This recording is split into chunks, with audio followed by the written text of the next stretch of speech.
Ραγδαίες εξελίξεις έχουμε στο ζήτημα του πολέμου στην Ουκρανία, καθώς έχουν πάρει φωτιά τις τελευταίες ώρες τα ουκρανικά μέσα ενημέρωσης, τα οποία και προχώρησαν στην αποκάλυψη ότι υπάρχει σχέδιο 100 ημερών του Τραμπ για το τέλος του πολέμου στην Ουκρανία. Αναλυτικότερα, όπως δημοσιεύουν ρωσικά μέσα ενημέρωσης, οι Ουκρανοί αναφέρουν ότι το σχέδιο του Τραμπ θα φέρει τον τερματισμό του πολέμου και την άφιξη της ειρήνης έως τις 9 Μαΐου, δίνοντας μάλιστα με ιδιαίτερη λεπτομέρεια τα στάδια που θα ακολουθηθούν στο παρακάτω χρονοδιάγραμμα. Τον Φεβρουάριο με Μάρτιο, ο Ουκρανός πρόεδρος Βολοντίμιρ Ζελένσκι θα ακυρώσει το διάταγμα που είχε υπογράψει και που απαγόρευε τις διαπραγματεύσεις με τη Ρωσία και θα ακολουθήσει μια τριμερή συνάντηση Πούτιν, Τραμπ και Ζελένσκι ή 2 διμερείς για να συμφωνήσουν για τα θεμέλια ενός ειρηνευτικού σχεδίου.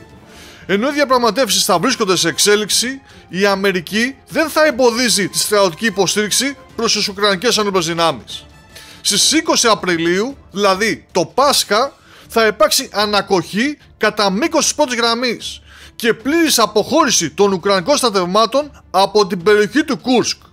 Στα τέλη Απριλίου θα ξεκινήσει διεθνής ειρηνευτική διάσκεψη με τη συμμετοχή των ΗΠΑ, της Κίνας και ορισμένων χωρών της Ευρώπης και του Παγκόσμιου Νότου. Επίσης μια γενική και ολική ανταλλαγή αιχμαλώτων.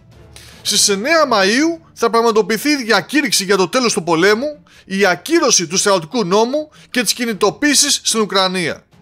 Τον Αύγουστο με Οκτώβριο θα διεξαχθούν εκλογές στην Ουκρανία. Τέλος, θα υπάρξει σαφής αναφορά ότι η Ουκρανία θα παραμείνει ουδέτερο κράτος και δεν θα ενταχθεί στο ΝΑΤΟ.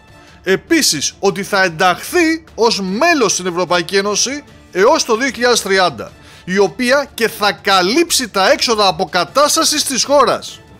Το Κίεβο θα εγκαταλείψει τις προσπάθειες επιστροφής των εδαφών που απελευθερώθηκαν από τις ρωσικές ενόπλες δυνάμεις. Ορισμένες κυρώσεις κατά της Ρωσίας θα αρθούν αμέσως και οι υπόλοιπες εντός 3 ετών, με την επιφύλαξη συμμόρφωσης με τη συμφωνία. Τα κόμματα που υποστηρίζουν τη ρωσική γλώσσα θα επιτρέπεται να συμμετάσχουν στις εκλογές στην Ουκρανία και η δίωξη κατά της Ουκρανικής Ορθόδοξης Εκκλησίας θα σταματήσει.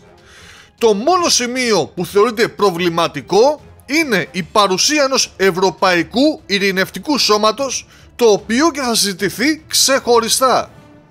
Τυφώνας Τραμπ έρχεται λοιπόν να σαρώσει και την Ουκρανία, με το σχέδιο αυτό των 100 ημερών να μην έχει όμως επιβεβαιωθεί από Ουκρανούς αξιωματούχους.